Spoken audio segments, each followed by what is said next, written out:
Welcome to Real Estate Coaching Radio, starring award-winning real estate coaches and #1 international best-selling authors, Tim and Julie Harris. Real Estate Coaching Radio is the nation's #1 daily radio show for realtors who demand authentic, real-time coaching. Get ready for fluff-free, unfiltered, full-strength honesty about what's truly working to get you into action, helping others, and making money now in today's real estate market. Now to our hosts, Tim and Julie Harris. 3, 2, 1, and we are back. It is August the 19th, and Julie and I are live just off a bunch of coaching calls, and I have to say I'm rather pumped up because some of the things I'm learning. So as always, our podcast is in 3 sections. The first one is going to be any headlines that grabbed our attention, which I don't know if I want to spend a lot of time on headlines. Do you? Is there anything in particular? No, but and the second part is telling you guys what we are experiencing on our coaching calls. And the last part, we try to give you guys practical and tactical takeaway information so you can put yourself in place to help others and make money. Sorry, Julie? That's okay. Well, so with regards to headlines, the only thing that I would say is there's a lot of headlines that start out very dramatic, like 8 million people protected from foreclosure or whatever, Yep. which kind of, a lot of the headlines make it sound like there's 8 million people headed for foreclosure. Then you get deeper in the article and it talks about all the stimulus and all of the, the fact that nobody really wants a housing crisis on top of everything else. And about halfway through most of these articles, it turns pretty positive. So if you are sucked into any of those headlines, make sure you read it for content, not just for the headline. Well, yeah, and I've been reading these too. And so it is kind of funny. Yesterday, we were talking about U.S. housing starts surged by 23% in July. Yeah. And today, all the headlines are basically about the gloom and doom that's on the horizon. Right. And the thing that you guys you got to remember is 2 things can be true at once. They're absolutely, It's what Julie and I, it's bifurcation of the market. And that's what you're going to really be seeing. There's always been bifurcation of virtually everything in life, wealth and all the rest of it. That's just how things naturally work out. But now I think we're going to see some very distinct bifurcation. You're going to see, I'll give you guys some examples from my coaching calls today here in a second. But there's, as far as this extend and pretend thing, as far as all of what's happening with regards to the government intervention, as Julie and I think, frankly, correctly predicted back in March, there really is not going to be an end to all the government. You call it what you want: intervention, quantitative easing, stimulus, yada yada, CARES Act 5, CARES Act 6. There'll never be an end to it. There's not going to be a day where the politicians are going to say, "Okay, we cared before, but we don't care now." The non-CARES Act. That's right. Now it's the Don't Give a Crap Act. And so now we're going to stop giving money. So at this point, I heard something yesterday on another podcast that something like $18 trillion in one form or another, 17 actually, has been injected into the economy since February. That's ridiculous because the total GDP for the entire country is something like $21 trillion. Yeah. So really since February, there's been money that's been injected into the economy that was not just part of people essentially buying and selling, not from goods or services being produced, but the government producing money, government making money and injecting it into the economy. And I don't know if you guys have ever thought about this. I had this little epiphany yesterday that if you and I, all of us, we just decide, no, and we're not going to do this. I'm just giving you guys an example, that we're going to fire up our color printers and we're going to start making money. Obviously, that's illegal. Right? Somebody from the Treasury Department would certainly be slipping some handcuffs on you if you all of a sudden decide to make your own, fake U.S. currency. Well, why is it illegal? Because essentially, if you can create your own money, it devalues the real money that's out there because, obviously people then will wonder whether they have real money or fake money. Well, so it's illegal. Very clear. Everyone knows that.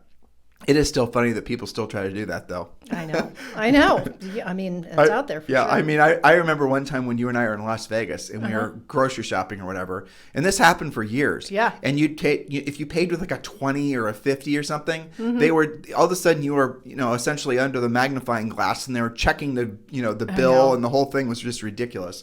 But just because there was a lot of counterfeit currency. Well, how is that different than if, for example, and this is just sort of a mindset thing, but how is it different than what the Fed's doing, injecting almost $20 trillion in the economy? They just fired up their printer. And because it's legal for them. That's how it's different. Exactly. Obviously, it's legal for them. But then ultimately that creates this sort of, your value, the value of your money and my money goes down.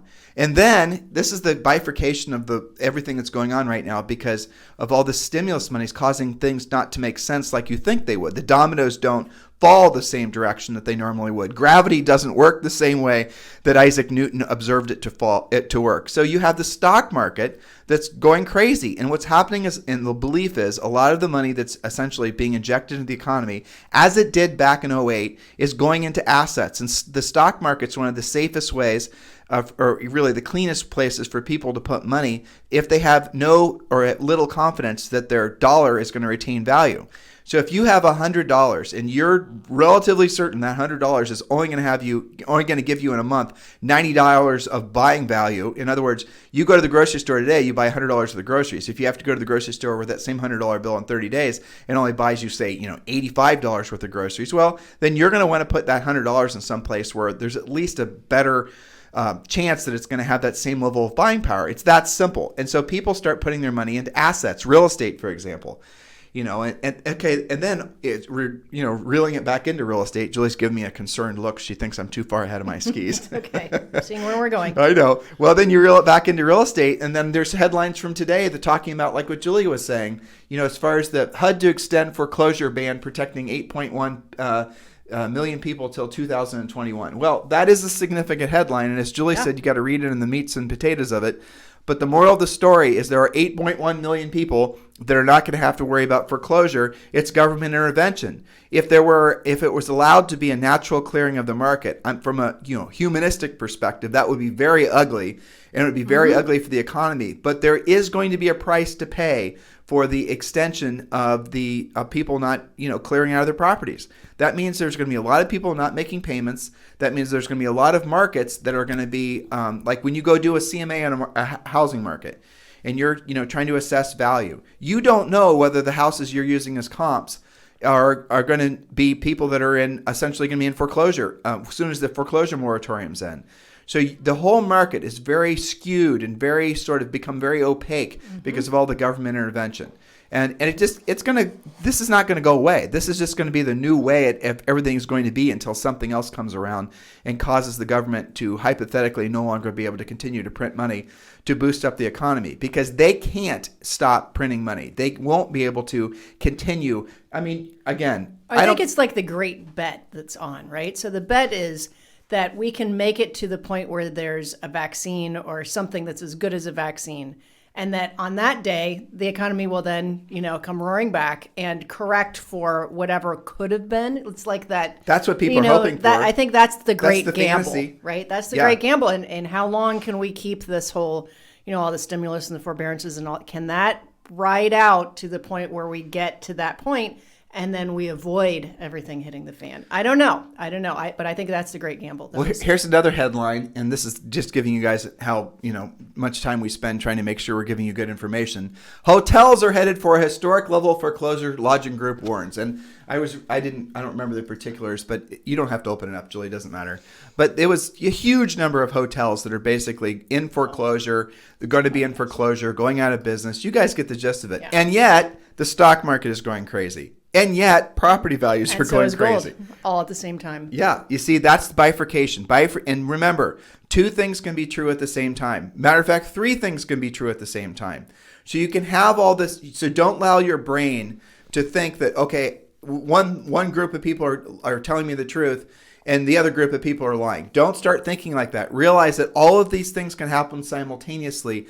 And they are happening simultaneously. And they are going to happen simultaneously in your town, in your market, right? So be aware of all these things. But at the same time, like I was on, Julie, moving forward, I was on a coaching call with Rob Johnson, who's the number one agent in Greenwich, Connecticut, one of the top agents in all of the United States. He is going to, last year he did something like $140 million, just him and a wonderful assistant. An assistant and a half, really. That's how we train people to, that's what we have them do. We teach them to run incredibly profitable businesses using incredibly, essentially efficient teams, not big of inefficient teams where no one knows who's on first, and the profit margins are terrible. We focus on massive profit margins. We are not anti-team. We are pro-team, but we are pro-profitable team. Yes, so be clear on that. There is a rule in Harris Rules called your product is profit, and Rob is a great example of that. That's right. And all of our great coaching clients, the ones that have been with us a long time, that aren't easily persuaded into believing the malarkey about ego marketing and all that. But we're not going to digress into that. His market in Greenwich has been on its heels for years. In his market, it was not unusual for him to go on a listing appointment where the seller was going to lose 30, 40, in some cases 50% of what they paid. The market had gotten so used to big losses that it wasn't even a point of contention on listing appointments where he had to, get the seller to realize that they were going to lose all this money. They just knew it, and so that's what happens in a sort of mature buyer's market. And there was no sign of Greenwich going in any different direction. It was just going to continue like that forever. And then COVID hit. And then guess what happens? People moved the heck out of New York City. And they're moving all over the East Coast. They're moving to Charleston, South Carolina, Florida. Some of them are moving down to Puerto Rico because the world has woken up to the fact, and COVID was the pin that broke the bubble. But they're realizing, you know what? I don't need to live in New York City and pay all the taxes and the cost of living and the inconveniences and, COVID, because now I can work virtually. And all these companies are saying, you know what? Work virtually. It's great because guess what? Now that, all this technology like Verbella and, like Zoom, all these technologies made it so people can work virtually. These companies are saying, we can have everyone work out of their house. We don't have to pay all these fixed costs and these leases.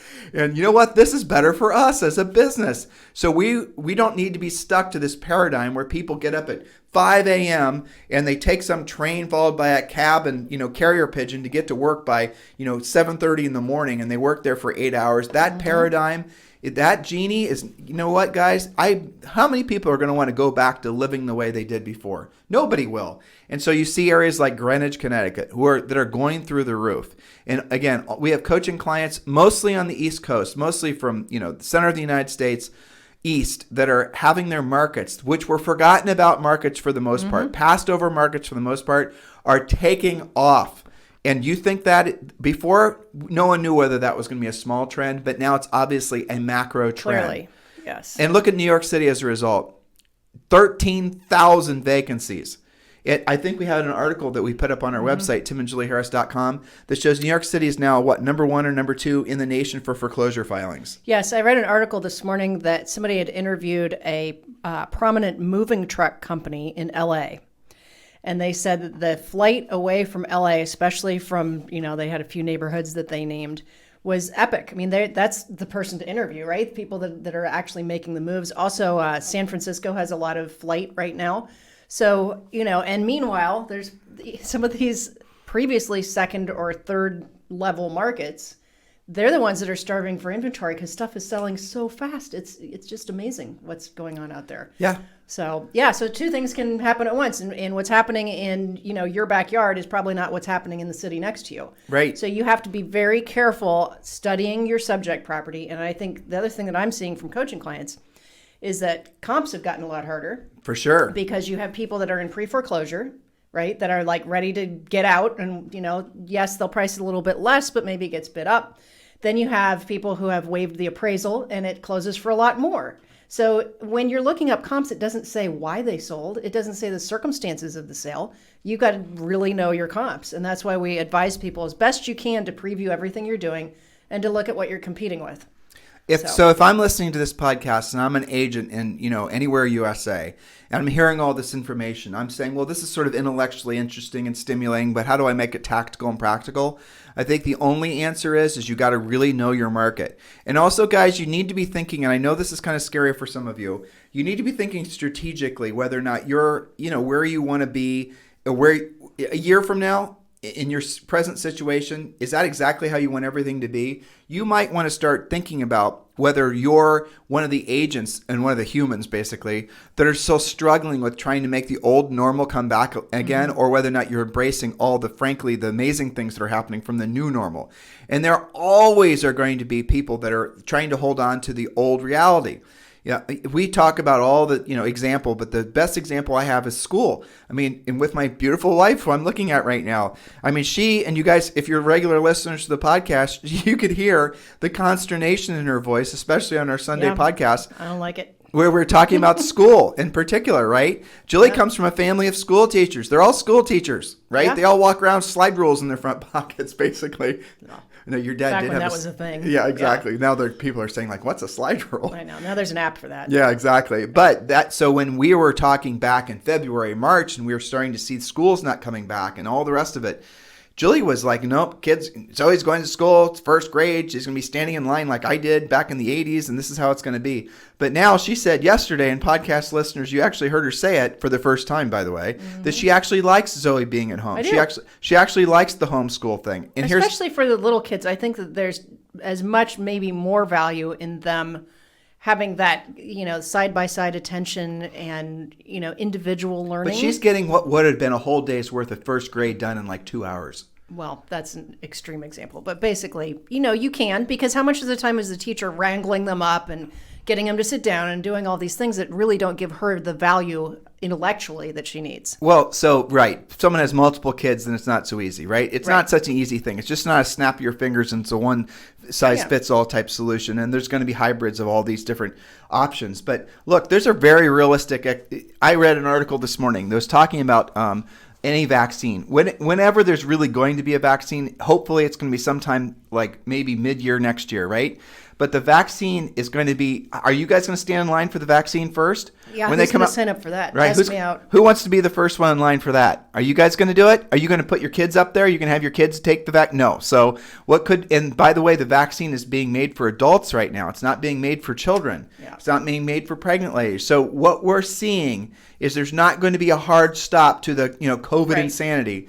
This is going to be essentially something that's going to follow us the rest of our lives in one form or another. So don't fight it. Embrace it. Look, and if you're realizing, look, how much does your life, again, I know some of you are sort of, emotionally and financially even suffering, and hopefully not physically suffering. But the reality of it is going forward, what is starting to emerge is so much better than what was in so many different ways. I hope you guys are at least emotionally trying to attach to that. I think a lot of, especially in our industry, agents have, I think that for the first month or two where it was a little bit scarier, I think now agents, by and large, the smart ones have really adapted well. And I think there have been a lot of good things. One of the things that I see in coaching is agents that never would have been comfortable asking for a buyer agency agreement are totally comfortable now because they just add it to the COVID disclosures. Right. So that's something that you couldn't have made up to get them to do that, right? So that's a good thing. They're really heavily pre-qualifying buyers before they sign up to go show them a property. There's some good stuff from this. Let me give you an example, right? So we watched the Formula One race last weekend in Spain, right? Yep. Kind of boring, but we watched it. And so I read a report and that the number of people that watched that Formula One race was like 5x compared to normally watch it and attend. So there's more people watching Formula One right now than were consuming it before even going live to the actual event or watching it on TV. Well, that's true for everything. Our podcast listenership has gone through the roof. I'm hearing, EXP Realty did, Shareholder Summit back in the spring. And they opened it up to everyone. There was, essentially free education, the whole thing. And I don't remember the multiple, but they had... It was way huger, though. Normally, 2,500 people or whatever would, take the trip down to Orlando and then go to Shareholder Summit. And now, I don't remember again, it was an enormous number of people that attended because it was all available online. Guys, this is the type Classical music is up, too, by the way. Is it really? Massively Tell up. me. People that track podcasts and downloads and what people are listening to, all the classical music, Mozart and Bach and Beethoven and all that is like the highest downloads ever recorded. Well, here, think about this. So which is awesome. Right, and furthermore, there's I don't know how they track this, but they said that Generation Z is the greatest consumer of classical music right now. In case you guys didn't know it, Julie used to play in a classical orchestra. She was a professional musician, so she likes it, right? Exactly. Yeah, but before, maybe that same person that's trying it out, maybe they weren't going to go to a live concert because that was just a little bit too out of their wheelhouse. Do you remember our theory that we're on the precipice of what's going to be a renaissance? Yep, you can tell. So you and I are, without knowing it, we are just giving elements of basically people reconnecting with the things that make humans and humanity, the 4% of us humans and not the 96% of us that are like monkeys, right? Absolutely. So it almost seems like we're starting to see more and more people latch onto that. But I was thinking of something practical and tactical. Sure. So back when we sold real estate, if you had to go on I mean, listing appointment, you do enough of them, it's no longer stressful. It gets to be boring, especially when you're following our listing presentation, because frankly, boring and predictable. It's boring and predictable with the result of them signing the contract. That's what you want. You don't want emotionally stressful. You want boring and predictable. In a good way. Yes. Boring in a good way, right. That's how basically our real estate system works. It's boring and predictable that gives you a predictable, duplicatable outcome, which causes you to make money consistently, right? That's called a business. But I remember after there was a while, maybe for like 2 years, not every single week, but we were having to go on more, like sometimes 2 and 3 listing appointments a day. And that means effectively you couldn't get anything else done in the day. That means effectively you were exhausted at the end of the day because you had to go there. You had to do a little bit of performance. Even if you were following our listing presentation, it was still, there was still a certain level of, It was the event of the day for sure. Right, exactly. And, the whole thing was kind of stressful, right? So what we did then soon, right now, you guys can start going on multiple listing appointments a day from in front of your computer. Yeah, wouldn't that have been awesome? Yes. Oh my gosh. Think how much more we could have done. Absolutely. How about this? I'm an agent listing right now, right? And I'm chasing listing appointments. Why don't you guys start thinking about, or we'll think about it for you and just give it to you, a way that someone can literally between the hours of 1 and 3 o'clock, if they want to hear what you're going to do to sell the house, they can just jump on a live Zoom that you're hosting every single day. Yep. Well, why not think essentially like that? How can you disseminate? If someone takes our pre-listing pack, and you cannot use our pre-listing pack unless you paid for the license to use it. You cannot steal it it's copywritten information. I want to make that really clear. Right. Don't even think about it. Right. So you send the pre-listing pack ahead of time in physical copy. You can do our whole listing presentation over a Zoom. You can do the whole process. You could even, and I was thinking about this, one of the key elements that we always suggest agents do is we suggest that they actually walk around the house with the seller. Mm-hmm. Well, why don't you FaceTime while they walk around the house while you're recording, while you're asking questions? Some of our agents are doing that. Exactly. It's awesome. Do you guys look at this, how this is better? And they actually, the ones that I've heard doing that, it's strange that they almost bond more. The ones that are all worried about building rapport because they're not live. Right. There's something about if you're the homeowner and you're walking somebody through and showing all the cool stuff that you've done from the house and the things that you like and notice this and notice that. It's like you bring their energy and enthusiasm to you. Right. And now it becomes harder for them not to be like closable, you. Right. not to like and you. they're not nervous because you're not in the house. But here's the thing that ultimately this does, think about this. Yeah. If you're not somebody who has a formal listing process, a formal listing presentation, and your way of getting the listing is going in there and doing your cat and monkey show. That's all you've got. And you're, and charming them and talking about the fact you both have golden retrievers. Good luck doing that over a Zoom. You're not going to do it. Again, in this day of technology, what you're going to see is a bifurcation. You're going to see agents who are going to use a formalized process like what we and Julie have to do a great job in Premier. She's walking out of the studio. If you guys are in Premier Coaching, make sure you attend live. By the way, if you're not in our Premier Coaching program, there is a version of our Premier Coaching program, which is definitely a scaled back version, that it is free, and you can join it. Free. Did I mention it doesn't cost anything? That's what free means. Just text the word survival to 31996. Text the word survival to 31996. Again, text the word survival to 31996. So listen, listeners, start thinking big. Start realizing that there's not going to be a snapback. It's going to be, even if there is, some sort of vaccine or a viable therapy, people emotionally will not go back. Julie's not in the studio anymore, so I can say this confidently. She is never going to want to go back to basically the daily drudge of having to deal with taking Zoe to school and all the rest of it. And a lot of you are going to feel the exact same way, right? And then that's going to free you up to say, you know what? I chose this neighborhood because we needed a place to work and we needed these schools, and all these decisions were made predicated on belief structure that might not exist anymore. You chose the house, you chose the property tax bill, you chose to pay the price because you wanted to have a certain set of amenities, right? Tangible and intangible. You like the house, hopefully, but you also wanted the kids to go to school in a certain area. You also needed to be able to drive to work and didn't want to sit in a car or train or whatever for 1,000 years. But now, hasn't all that changed? If you don't have to live there, are you going to live there? Look what's happening in New York City. Look what's happening in LA. Look what's happening in these major city centers. People are getting out. And they're using the excuse because they're afraid of COVID. But that's not the real reason. The real reason is because they now know they have options. Their employers are giving them options. They're choosing to maybe even scale down their lifestyles in some examples. I know, I just had a really good friend of mine. He just moved up to Montana. He's from San Diego. He's probably listening today. I won't use his name.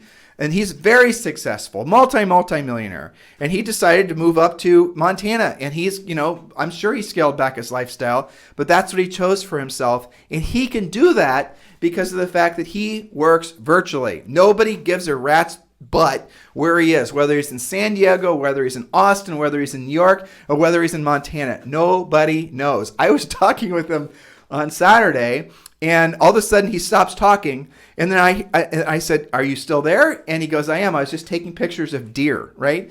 I mean, if any of you guys live in 99% of the country, deer are about as common as birds. But this poor soul from San Diego had never actually seen live deer running around. So for him in his mid-50s to see 3 deer together was like seeing a UFO for, people like most of us are. But anyway, I just digress. Only someone from Southern California would have thought it was picture worthy to take, of 3 deer. That's just kind of funny. You guys have to admit. But that's the type of thing that he'd always wanted to experience. That's the lifestyle that in his heart and his soul he always wanted to have. And he sounded really, really happy. How many of you guys are seeing your markets bifurcate, change, go in different directions? How many of you want to do the same thing? How many of you are thinking about, I always wanted to fill in the blank? Well, why don't you start seriously here's the beauty of real estate. Well, when you have skills, frankly, you can live anywhere. If your business is so invested on marketing and on a particular geographic area and postcards and all this sort of stuff that is low skilled, it's passive lead generation, you can't leave as easily because you don't have any portable skills because everything's predicated on you being in that same geographic area. But for those of you who have actually taken the time to master your skills and be proactive lead generators, those skills are scalable. You can take them anywhere. My friend San Diego, he can take his exact skill set, proactive lead generation. He can go up to Montana and he can apply it. Julie and I did that. We moved out of Ohio. We've lived in many different states. Because when you know how to actually generate your own business and you don't have to buy your buyer leads and you don't have to mail postcards, you don't have to, do all this passive stuff, hoping and praying something works for some social networking scheme that you're working on. When you know how to proactively lead generate, you are one step closer to being free. You are one step closer to no longer having to live in the same area that you were probably born in. It was the statistic, I think it's 93% of everyone. This is an older statistic and maybe it's changed, but you'll get the gist of it. They're born and they die within a 25-mile radius of the same exact spot. I'm not saying that's good and I'm not saying it's bad, but that's evidence of the fact that people have been living in this sort of predictable lifestyle, not just because that's where their families are, because that wasn't always the case, but it's because where they had all these close tie-in connections. Now through technology, and really it's because, again, of COVID has allowed all these technologies now to go from in the shadows to becoming prime time. Now it's okay to be on Zoom, right? Look, all these conferences, I was just telling you about a Formula One race. I don't know whether people are going to want to, spend the time and the money to go back and watch Formula One live. I mean, it's a different experience than watching it on TV, but is it really that different? Is it worth the cost and the hassle? Maybe it is, maybe it isn't. But these are the types of thoughts and decision-making processes that people are going to start going through. And I think that as a real estate practitioner, you got to take a real hard look at your own area. Make sure you're knowing what's going to happen. If you're living in a very dense urban environment, and you better be paying attention to what the migration is doing. What is it? Mayflower Van Lines does one of the best reports on what cities in the country, Google it, that have the most people moving in and moving out. I think it's Mayflower. We always do they come out with a story every year. But it's obvious, right? There's migration out of the urban, densely populated areas, and then people are moving from California. They're moving up to Oregon. Well, Oregon in the big cities, they're moving out of the big cities now. They were moving, a lot of people from California were moving to Austin, Texas. But now Austonians are tired of the traffic, and frankly, all the Californians moving there. And so they're starting to push out into the areas around Austin because, again, they don't have to live in those extremely expensive and dense areas, and they're wanting to have, a place where they can have some breathing room. And by the way, where things cost less, including property taxes. So these are the types of macro trends that change the landscape.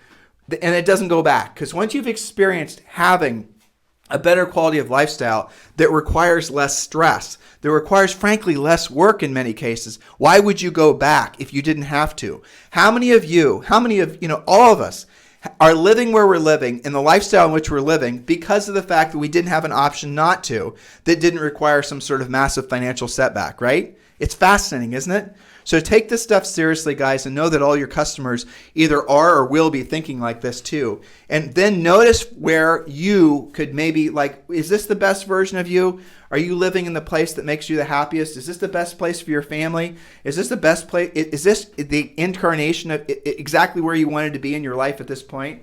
And if what we're seeing and what Julie and I are sort of prognosticating about as far as what the future landscape might look like, are you going to be part of that? Or are you going to be someone that basically hangs out too long, hoping and praying that things go back to normal? Because they're not going to. COVID, therapy or vaccine aside, psychologically, people are now realizing that they don't have to be beholden to this old set of rules anymore. Neither do you. And that means, in my opinion, an absolute explosion of real estate in more ways than we've ever seen before. Lots are going to start selling. People are going to start looking to live in places like Montana that no one would ever really considered before.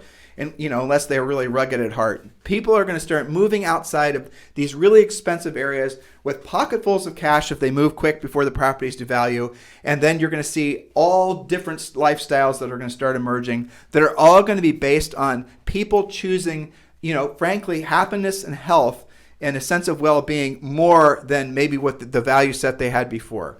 So this is the type of thing that I'm feeling from our coaching calls. I'm reading from what you guys post.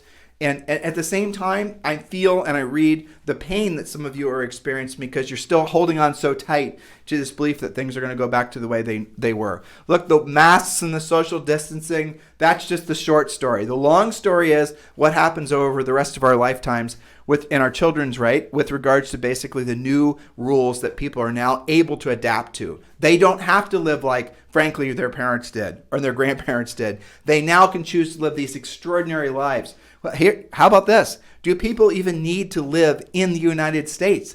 Maybe you are able to work virtually and you can work wherever you want to work in the world. Maybe there's some sort of big trend where people start, living at different lake houses, VRBOing. Who knows, right? It's exciting, it's fun, and it's something that, look, I'm probably way ahead of my skis with some of my predictions and some of the thoughts that Julie and I have been having. But I know it's not so far ahead of my skis that some of these things won't come true. And what is going to happen, and it already is happening, are these changes are happening incredibly fast.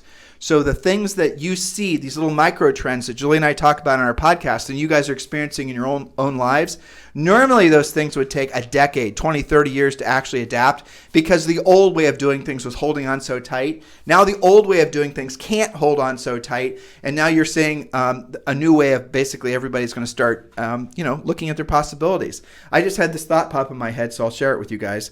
Look at, for example, the way Tesla sells cars, right? For the longest time, you needed to have a big ass, and these were mostly, you guys will find this surprising, but cities would set up specific areas of town where all the car dealerships had to be. So if you wanted to build a car dealership, you had to build it in this part of town where it's already zoned in, and that's where it was going to be. And you guys, in every town, have you noticed where all the car dealerships are there? That's why. So the big in the United States, the people want instant gratification. So you walk into your Toyota lot and you want to pick out the car you want. There's 5 to choose from. You choose it and you drive off that day. That's not the way it's done in the rest of the world. And what Tesla has proven is it doesn't have to be done that way. So what does that mean? Tesla then obviously opened up these retail locations, and they opened them up in malls, and they opened them up in places where people were naturally, migrating, and they didn't have big inventory stockpiles. They didn't have all the carrying costs. They didn't have to buy all these big commercial lots. They didn't have to have this army of salespeople. All the rules changed. And now you walk in, you check out whatever Tesla you're thinking about buying. And Julie and I don't own a Tesla, but it's a great example of a business that evolved really, really quick and changed the industry. And EXP Realty is the exact same thing, by the way. EXP Realty, without a doubt, is going to be the world's most dominant real estate broker. There's going to be no comparison. And I said the world. They're expanding globally because the business model that they have is made for this market. And it's going to be even more true in the future. By the way, if you want to talk about joining Julie and I's EXP Realty family, we are with EXP Realty. And just text me directly and let's talk. It's 512-758-0206. 512-758-0206. Just text me and we'll talk about EXP. We'll see if it's a good fit for you. By the way, it is. But, I'll show you that when we speak. But with regards to, like, for example, when Elon Musk decided in Texas, of all places, that he was going to open up these retail locations and malls and whatnot, the Texas Dealers Association literally sued them and prevented them from doing it until a judge finally overturned it and allowed Tesla to do that. But that's the old world trying to keep these new, interlopers, Tesla, from breaking the mold. Now the mold is broken. Are people really going to want to go to these big, sort of commercial outlier lots and walk lots and deal with salespeople and the whole thing? Or versus walking to the Tesla store saying, I want that one. You sit down with the guy, you order in your, the computer, and it shows up in a month because they build it for you. You guys getting it? And Tesla has all these built-in, reverse guarantees. Like if you don't like the Tesla, I think within the first 48 hours you can return it and they give you all your money back. Moral of the story here, guys, is that is the progression of an industry that was very difficult to move forward. And EXP's done the same thing for residential real estate. All these different online schools are happening with schools. This is what's happening, but it's happening at a faster clip. It took Elon Musk, I don't even know 10 years to make it so he could have retail locations in pretty much every state now. But look how fast everything has changed now because of COVID. Less than 6 months. Because people don't have a choice. That's kind of incredible. So where are the other changes going to be as pertains to real estate? I think it's obvious. You're going to have to become really adept at doing video presentations. You're going to have to become really adept at, frankly, being able to sell professionally. Being able to sell something based on other things other than your relationship with the seller. Otherwise, you're going to be toast. If you have to do a listing presentation on a Zoom and you have no listing presentation, or it's the version of what you've been doing where you just go in there and try to romance them and do a cat and monkey show based on you have some social connection of some variety, versus somebody else rolls in and they have a formal presentation, how are you going to compete? You're not. It's not going to work, right? This is just a reality. But those of you who get it are going to have an unfair advantage going forward, especially into next year, because most of our industry is still going to be holding on, hoping that it returns to pre-COVID ways of doing business. Our industry, generally speaking, is slow to adapt. Well, here you go. Look at EXP Realty. EXP Realty is, over 10 years old, and they're almost doubling in size and agent count every single year. EXP Realty is going to go from, I don't remember where it started this year, but it's going to end up with over 40,000 agents this year. And some people are now guessing it's going to end up with over 100,000 agents next year. If you put that in context, it took Keller Williams something like 25 years or something to get to 160,000 agents. And now their agent count is falling. EXP Realty agents count is increasing, and it's increasing exponentially, thus EXP, by the way. And then look at the stock. The stock started, EXPI, the stock for EXP Realty started this year in the $8 range, and now this morning it opened at $41, because not just the real estate industry is realizing that EXP is the new way of doing business, but investors are seeing it. The world is seeing it. This is what I mean when I'm trying to convince you guys to be attached to what will become. And you can look, and I miss it as much as you do. Changes are not easy for any of us.